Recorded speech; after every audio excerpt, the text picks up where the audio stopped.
আসসালামু আলাইকুম। কেমন আছেন সবাই? আশা করি ভালো আছেন। আলহামদুলিল্লাহ আমিও ভালো আছি। আজকে আমরা অনেকগুলো কাজ করেছি। তার মধ্যে আমরা আমাদের গাড়ির অয়েল চেঞ্জ করেছি। অয়েল চেঞ্জ করার পরে আমরা আমাদের শাহেনশাকে বিক্রি করে দিয়েছি। হাত বদল করেছি আরকি। এতে আমাদের শাহেনশা। আর মোটামুটি হারে আজকে আমাদের কোয়েলের বয়সও ১০ দিন চলছিল আলহামদুলিল্লাহ। তো আজকে আমাদের শাহেনশা কত দিয়ে বিক্রি করেছি এটা আপনারা আপনাদের আনুমানিক হিসাবে একটা কমেন্ট করে জানাবেন যে আমরা আমাদের শাহেনশাকে কত দিয়ে বিক্রি করেছি। যেটা দেখছেন এটাই আমাদের ষাঁড় ছিল। মোটামুটি ও আমাদের খুব আদরের ছিল। আমার বয়সে ১ম এটা আমার ষাঁড় পোষা আরকি। তো একে মোটামুটি ১ম বের করার জন্য বাহিরে ও যথেষ্ট পরিমাণ ছটফট করছিল এবং ছোটাছুটি করার চেষ্টা করছিল। যাতে ছুটে দৌড় মারবে। দেখুন কত সুন্দর মাশাআল্লাহ আলহামদুলিল্লাহ। আল্লাহ যথেষ্ট পরিমাণ ওকে মোটা তাজা এবং মাংসশীল করেছিল।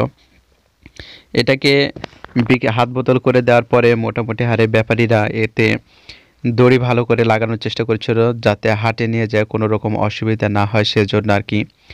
তো মোটামুটি ২টা দড়ি ছিল অলরেডি। তার পরবর্তীতে আরও একটা দড়ি তারা লাগানোর চেষ্টা করেছিল।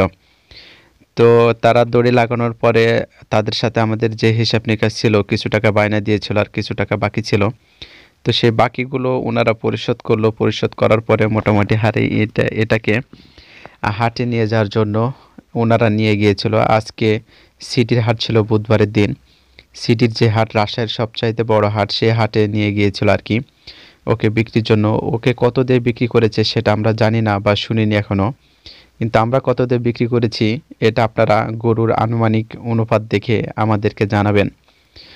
তো আজকের দিনে প্রায় মহামারী চলছিল। আজকে বিপদ যেন আমাদের পিছু ছাড়ছিল না। আমরা পরপর একটার পর একটা বিপদে পড়ছিলাম, একটার পর একটা বিপদে পড়ছিলাম।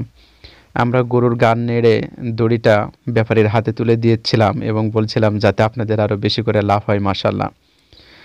প্রথমবারের জন্য গরু বের করার জন্য গরু যথেষ্ট পরিমাণ ছোটাছুটি করছিল।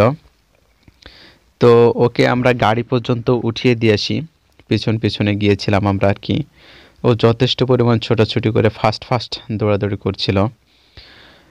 তো ভ্রমণের গাড়িতে আর কি যেই ট্রলি গাড়িগুলো হয়, এই ট্রলি গাড়িগুলোতে আমরা ওদেরকে উঠিয়ে দিয়েছি।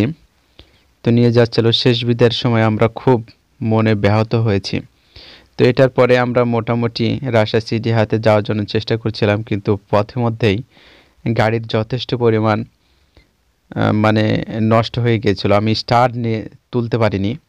পরবর্তীতে মেকারকে দেখালে পরা মেকার মোটামুটি হারে অয়েল চেঞ্জ করতে বলে এবং ফ্লাগের সমস্যা ছিল। ফ্লাগগুলো ঠিক করে দিল, পরিষ্কার করে দিল। একটি ফ্লাগ শর্ট হয়েছিল, সেটা সেরে দিল। এসব করার পরে আলহামদুলিল্লাহ এখন আমরা মোটামুটি সব দিক দিয়েই ভালো আছি। আপনারাও ভালো থাকবেন। আসসালামু আলাইকুম।